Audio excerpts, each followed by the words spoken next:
Nós vamos estudar hoje o modelo do elétron fracamente ligado e isso nos levará a entender a abertura de gaps de energia na estrutura de bandas de sólidos. Antes de fazermos as contas, podemos pensar um pouquinho de forma mais qualitativa para entender o que esperar desse efeito. A ideia é perceber os elétrons nos sólidos como um movimento ondulatório. Então, tentar pensar o que vai acontecer quando condições de reflexão forem satisfeitas e esse movimento ondulatório for descrito através de ondas estacionárias. A condição de reflexão em planos cristalinos, que nós estudamos em conexão com a difração de Bragg, mostrou que o máximo ocorreria quando a variação do vetor de onda K' menos K fosse igual a um vetor da rede recíproca, que aqui eu vou chamar de G. Lembrando que o módulo de K é igual ao módulo de K', essa relação pode ser escrita como K mais G ao quadrado é igual a K2. Em uma dimensão, abrindo aqueles quadrados ali, ela pode ser escrita então como K igual a mais ou menos G sobre 2. E o G, sendo 2π sobre A, leva a um K igual a mais ou menos nπ sobre A. Para n igual a 1, K igual a mais ou menos π sobre A.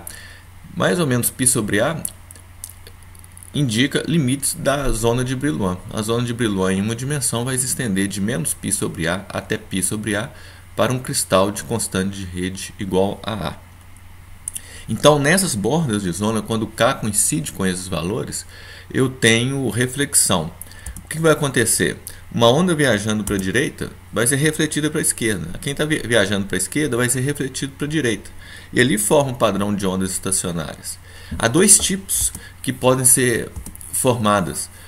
Dois tipos de ondas. Se eu somo E elevado a Iπ x sobre A mais E elevado a Iπ x sobre A, eu tenho algo como um cosseno.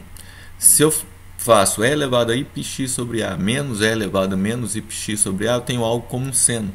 Então, a combinação de ondas que viajam para a esquerda e para a direita formam dois padrões que são mostrados nessa figura.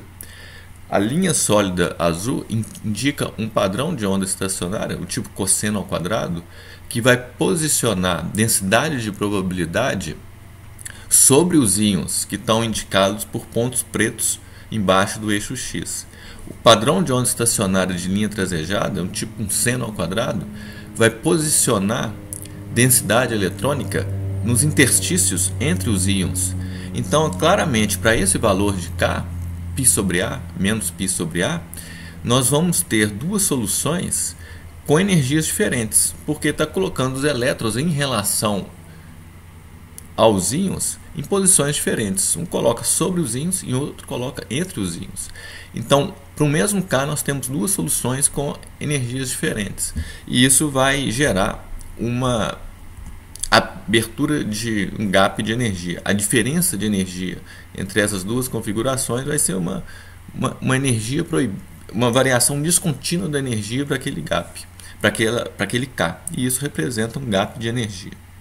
Se a gente entender isso, a gente consegue agora fazer de forma mais formal, seguindo teoria de perturbação, tratando esse potencial como uma perturbação e chegar nesse resultado. Aí no último slide a gente volta aqui para tentar entender o que a gente apenas raciocinou de forma qualitativa. Então a ideia é introduzir um potencial periódico como uma perturbação em um hamiltoniano H0, que vai ser um hamiltoniano tipo elétron livre. H0 é um P2 sobre 2m. E o potencial periódico entra como um acréscimo a isso, que vai ser considerado uma perturbação.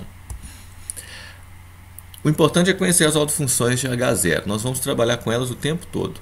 Se H0 é P2 sobre 2m, as autofunções são ondas planas, normalizadas a partir de ômega, que é o volume do sólido. Em uma dimensão, o comprimento dele, o L, né, de forma que a integral de π ao quadrado de dx, né, seja igual a L aí, sobre L, que é igual a 1. Então, as ondas planas são as autofunções de H0. Né? Elas vão ser fundamentais no nossa aplicação de teoria de perturbação. Então, a primeira abordagem nossa é a teoria de perturbação não degenerada. Ao longo do curso de estado sólido, a teoria de perturbação vai ser um instrumento poderoso para a gente. Na aula de hoje a gente vai ver teoria de perturbação não degenerada e degenerada. Mais para frente, a teoria de perturbação dependente do tempo vai ser o instrumento usado.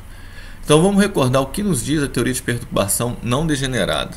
Ela nos diz que a correção de energia, que eu vou chamar de E de K, vai ser o E0 de K, que são as energias não corrigidas, os autovalores de H0, mais uma correção de primeira ordem, mais uma correção de segunda ordem. A correção de primeira ordem é o segundo termo do lado direito dessa equação.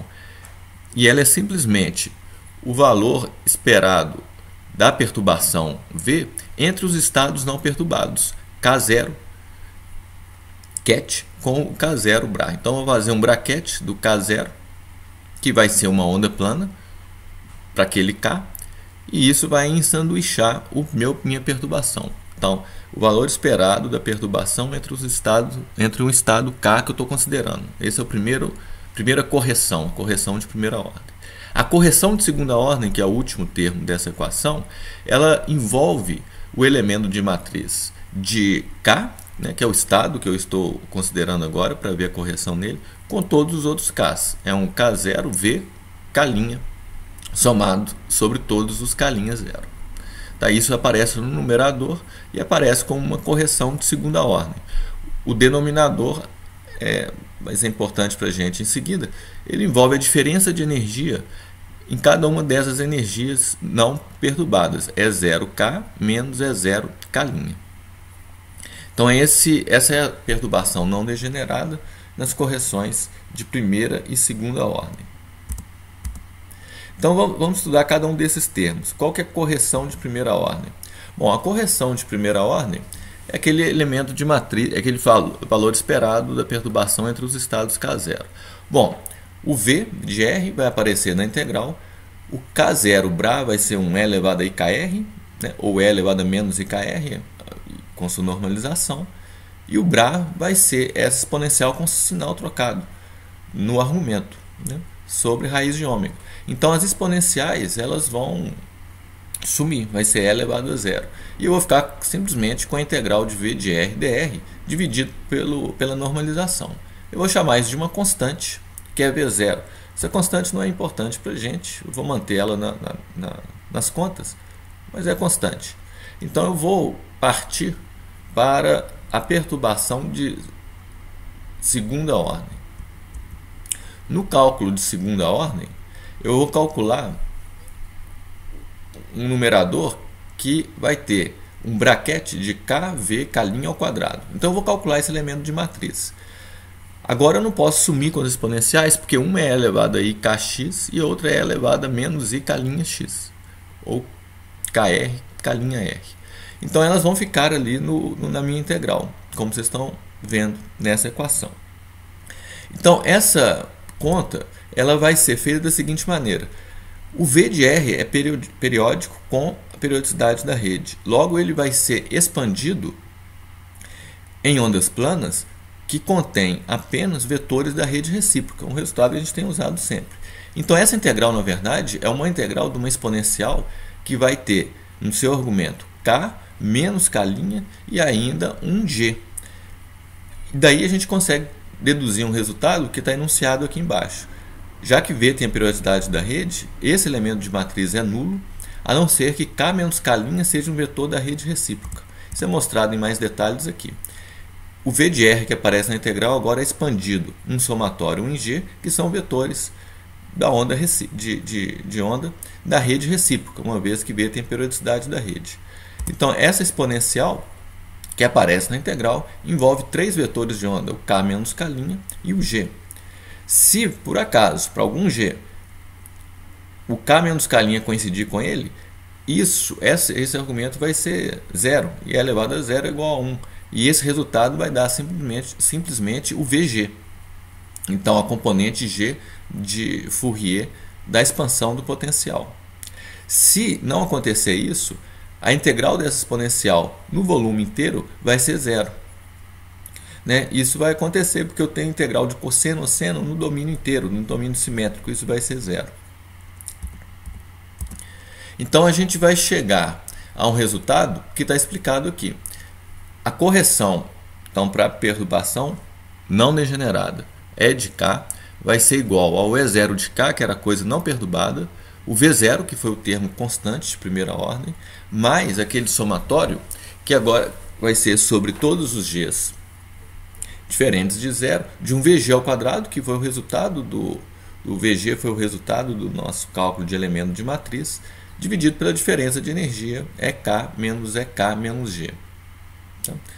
Então esse é o nosso resultado. Vocês notem que antes eu tinha um somatório em K' e agora eu tenho um somatório em G.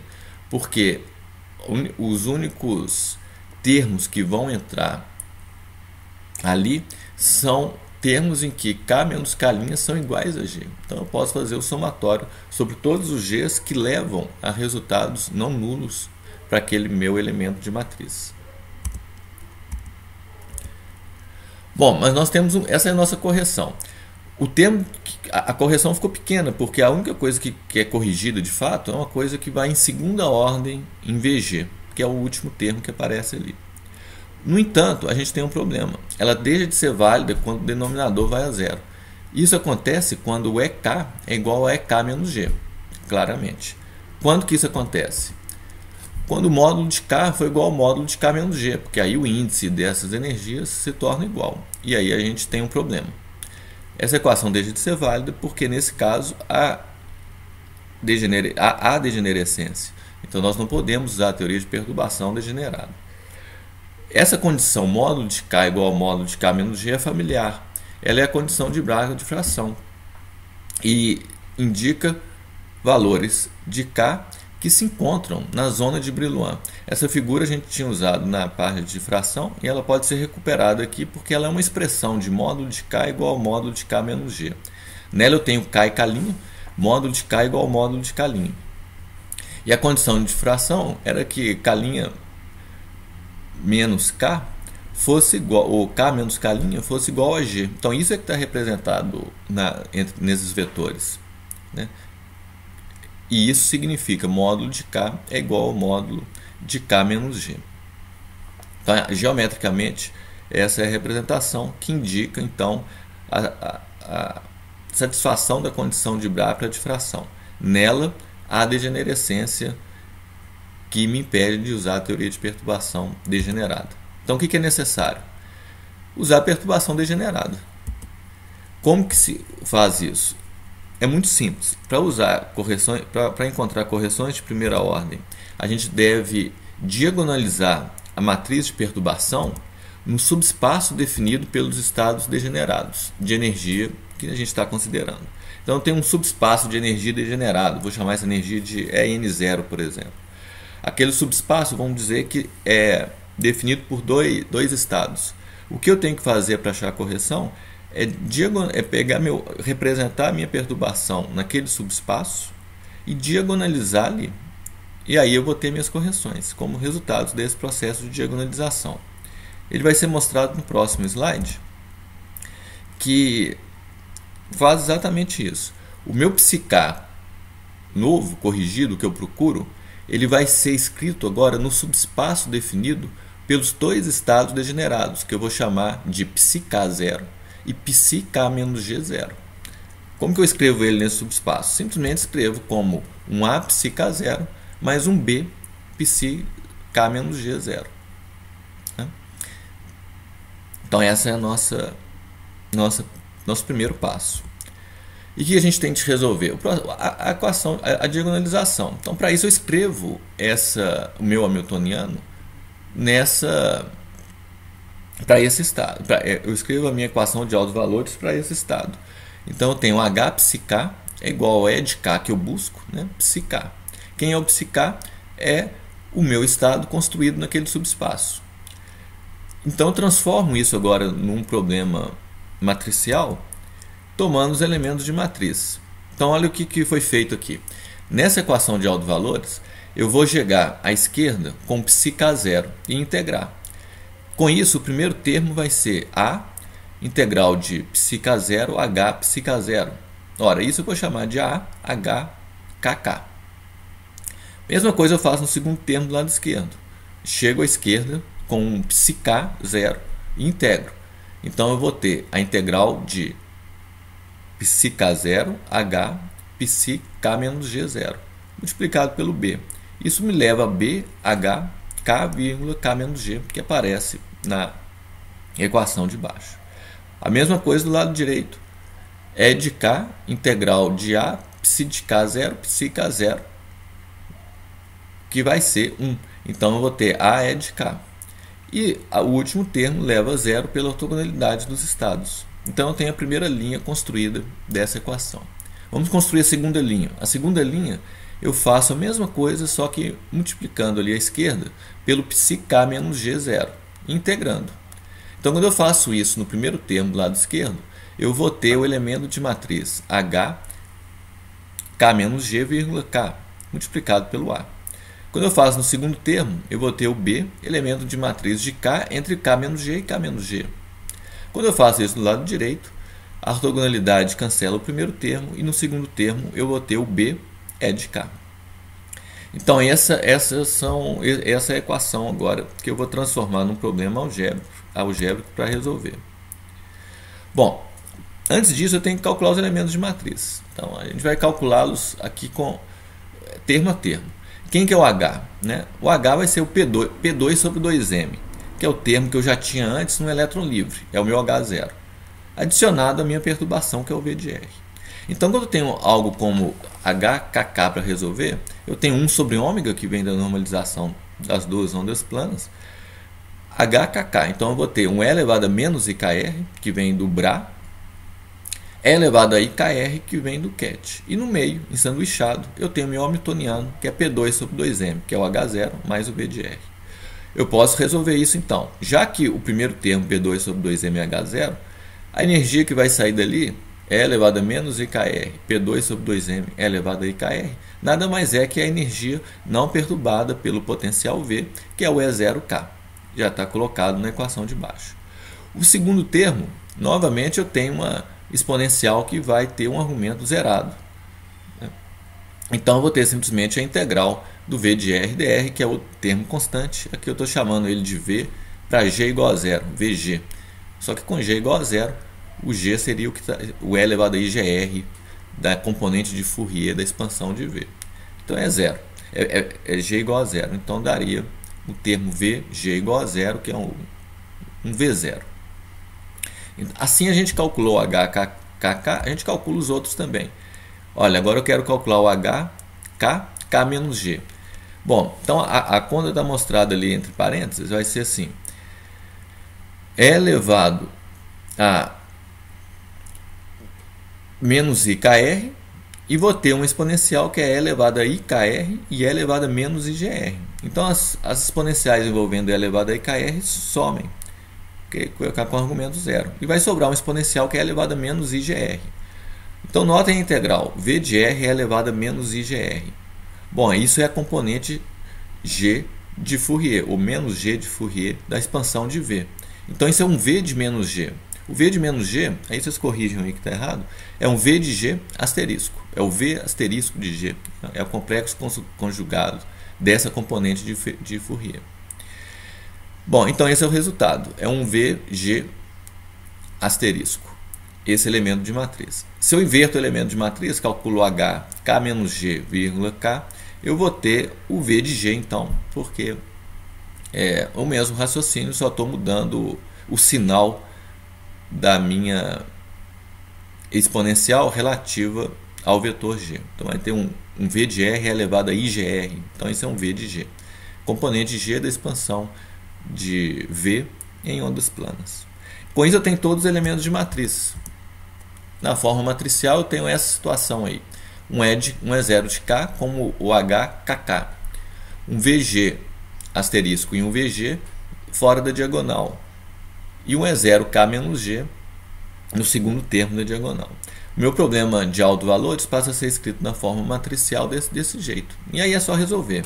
Vamos resolver passo a passo. Para a solução não trivial, eu vou ter que ter o determinante dos coeficientes igual a zero, né? E isso vai me dar os autovalores. Depois de posse dos autovalores, eu substituo aqui, vão ser os meus EDKs, e acho os autovetores. Bom, então essa equação pode ser escrita assim, só abrir ali o determinante, né? Nada demais.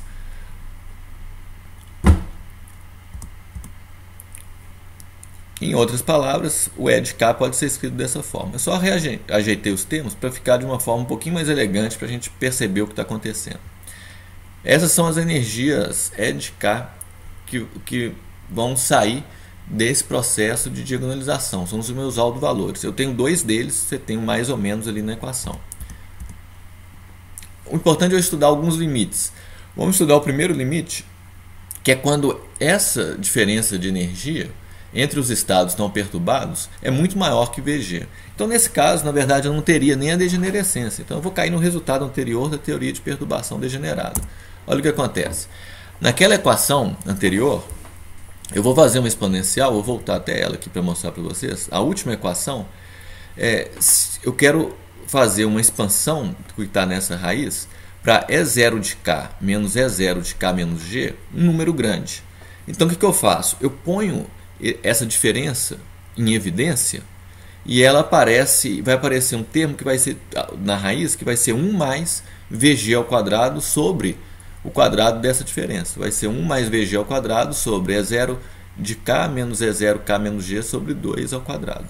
E isso é a raiz de 1 mais epsilon, porque o E0 de K menos E0 de K menos G é um número grande comparado com VG. Quando eu falo grande, eu estou comparando com VG. Então, eu posso expandir essa raiz e essa expansão é indicada por essa seta. Observe que eu estou expandindo ali o meu chamado epsilon, é VG ao quadrado sobre E0K menos E0K menos G ao quadrado sobre 2, né, ao quadrado. Então, vai ser 1 mais 1 meio de epsilon, que é o que está dentro desse último colchete. Então, esses são os valores de energia para meus autovalores para esse limite. Vamos explorá-los mais um pouquinho.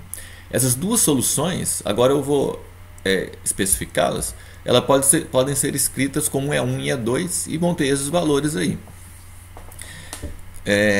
Basta pegar, abrir essa equação de cima e várias coisas vão cancelar, né? Por exemplo, o E0K sobre 2 mais E0K sobre 2, pegando o primeiro sinal positivo, vai dar E0 de K ali. O outro termo, E0K menos G, vai sumir na solução positiva.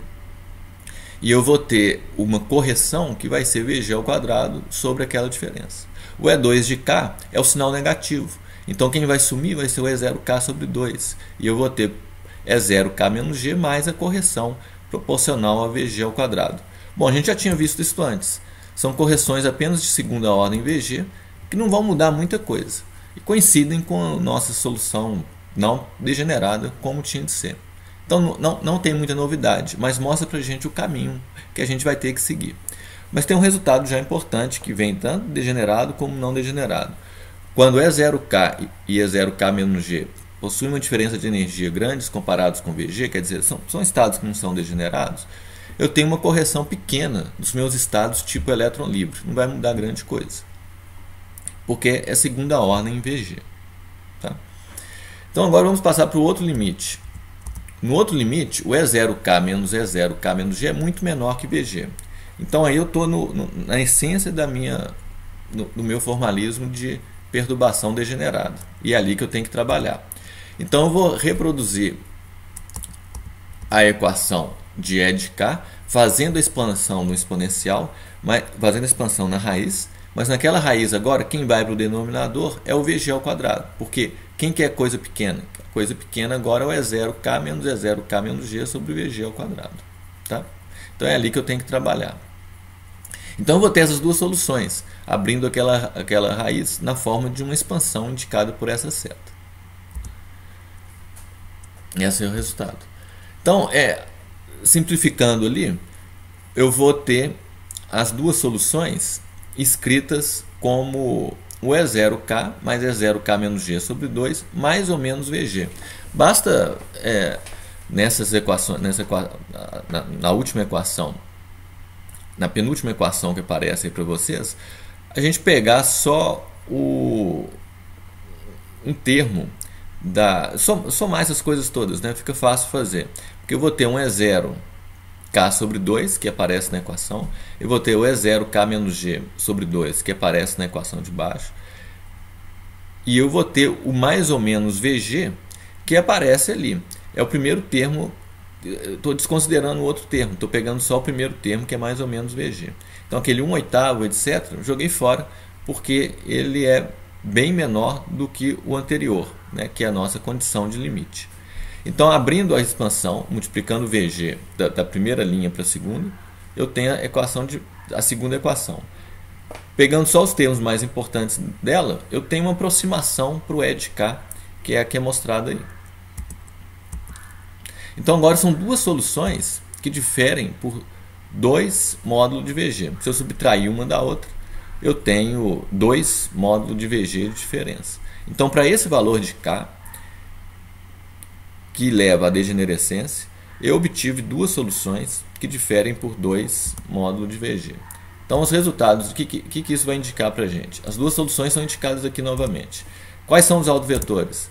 Bom, para achar os autovetores, eu volto naquela equação matricial e acho A e B, que são os componentes dos meus autovetores. Bom, a solução vai ser um A, vai ser esse coeficiente, pronto, e esse coeficiente para as energias é mais e é menos. Tudo bem, isso é só resolver a equação de autovalores. Mas o resumo está mostrado aqui. Dessa solução para autovetores, eu acho um psi mais e um psi menos. O correspondente a um é mais ou é menos. Por favor, vocês corrijam esse psi mais aí. Um é 1 sobre raiz de 2, 1 sobre raiz de 2. O outro é 1 sobre raiz de 2 menos 1 sobre raiz de 2. O que isso significa? Bom, se eu pego um desses autovetores e escrevo explicitamente, eu vou ter 1 sobre raiz de 2 mais por psi menos. Então vai ser 1 sobre raiz de 2 psi de K mais psi de K menos G. Mas eu conheço esses psis de K, são ondas planas. Então substitui as ondas planas. 1 sobre raiz de 2 é elevado a IKR mais é elevado a IK menos G escalar R.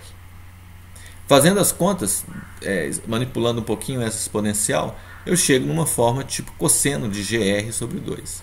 O G é 2π sobre A, então isso vai ser um cosseno de π sobre 2, π A sobre 2 vezes R.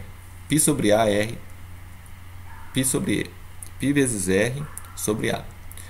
A mesma coisa eu faço para o psi mais e vou obter uma expressão tipo um seno. Então isso remete àquele primeiro slide que a gente viu. Se eu faço a densidade de probabilidade disso agora, eu tenho um cosseno ao quadrado para uma solução e um seno ao quadrado para uma solução. Então, para esses valores de K que coincidem com as bordas da zona de Brillouin, porque satisfaz a condição de reflexão, eu vou ter duas soluções como correção do potencial fraco às ondas planas anteriormente existentes. Uma vai colocar elétrons sobre os sítios, sobre os íons. A outra vai colocar elétrons preferencialmente nos interstícios entre os íons. E isso é o que a gente já tinha imaginado que ia acontecer, pensando apenas em termos qualitativos. E aí a gente caracteriza exatamente a apertura de gap nos limites da rede, da zona. Qual que é a imagem que fica? Olha, em uma dimensão, a zona de Brillouin é de menos π sobre A, π sobre A. Quais são as energias não perturbadas? É tipo uma parábola, porque a energia é H/2K2 sobre 2m para uma onda plana, é elevado a IKR, sujeita então apenas a um hamiltoniano que é P2 sobre 2m. Então a energia é uma parábola, K/2K2 sobre 2m. Fora de π sobre A e menos π sobre A, essa parábola vai ser pouco mudada, porque a correção vinda da teoria de perturbação é de segunda ordem em V de G, que é um valor que vai ser pequeno. Então não vou nem preocupar muito em corrigir essa parábola, ela é ali. O problema maior acontece quando a diferença de energia fica pequena, e isso acontece quando eu tenho o meu K aproximando de π sobre A e menos π sobre A. Aí muda. Então ali está indicado na linha vermelha na figura a curvatura desviando da curvatura de uma parábola, porque eu já estou aproximando da região em que a degenerescência é importante. Lá a gente viu que tem correção importante. E quando a gente estiver em K igual a π sobre A e menos π sobre A, há uma variação descontínua da energia, porque para esse estado eu achei dois valores, para esses valores de K, eu achei dois valores de energias diferentes, com uma diferença que era um salto de 2 módulos de VG. Isso vai corresponder à abertura de um gap de energia nessas posições. Então esse é um resultado que foi muito importante lá no início do estado sólido, né, logo após o teorema de Bloch, porque resolveu um problema antigo, que era por que alguns materiais conduzem e outros não. Então agora a gente pode pensar o seguinte: há materiais em que os elétrons vão ocupar todos os níveis até chegar no cabo de energia. E não vai ter mais elétron para colocar. Então eu vou ter tipo um semicondutor, porque agora, se eu aplico um campo, o elétron não vai conseguir responder a esse campo produzindo uma corrente, porque ele não tem estados disponíveis com energias mais altas. Ele tem que superar esse gap de energia. Em outros materiais, os elétrons vão preencher uma banda bem antes de chegar no gap de energia. Vai ter um semi-preenchimento de banda. Então, se eu aplico um campo, eles podem responder, porque eles estão numa banda semi-preenchida e tem estados disponíveis para resposta. E esses serão os metais. Mas na nossa dedução apareceu uma coisa importante no meio do caminho que a gente pode tentar recuperar para ver onde que ela se aplica. Então a gente passou por um resultado interessante. A gente viu que a gente quebrou degenerescências por perturbações, né? Então a gente tinha lá um estado degenerado. Estou chamando essa degenerescência agora de um cruzamento de bandas, né? Quando as bandas se cruzam, porque aquelas energias vão ser degeneradas em algum ponto. Se eu coloco uma perturbação, o que a gente viu foi que essa degenerescência foi aberta, né? Então o que aconteceu. Então, para que isso tivesse acontecido, a gente teve que ter perturbações com elementos de matriz fora da diagonal. O H anterior levou aquele V de G fora da diagonal, e isso é que abriu a degenerescência. Então eu tenho que ter elementos de matriz fora da diagonal não nulos, né? E quando isso acontece, eu vou jogar uma energia para cima, jogar uma energia para o outro para baixo, e vou ter algo que se chama uma repulsão de bandas. Onde a gente vai ver isso? Tem um artigo interessante que tem a ver com formação de feixes de nanotubos, que são a forma de que nanotubos individuais se organizam, aí formando uma rede. Então, vamos supor que eu tenho um nanotubo metálico. Então eu vou ter um monte de nanotubos metálicos em torno deles. Qual é a interação entre um nanotubo e outro? Eu posso ver essa interação de nanotubo e outro como uma perturbação que vai quebrar as degenerescências e ocasionalmente abrir um gap.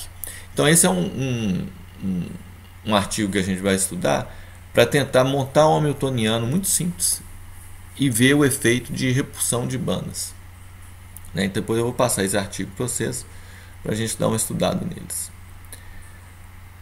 Tá bom? Então vamos tentar reproduzir esses cálculos, porque é preciso colocar no papel para entender realmente o que foi feito.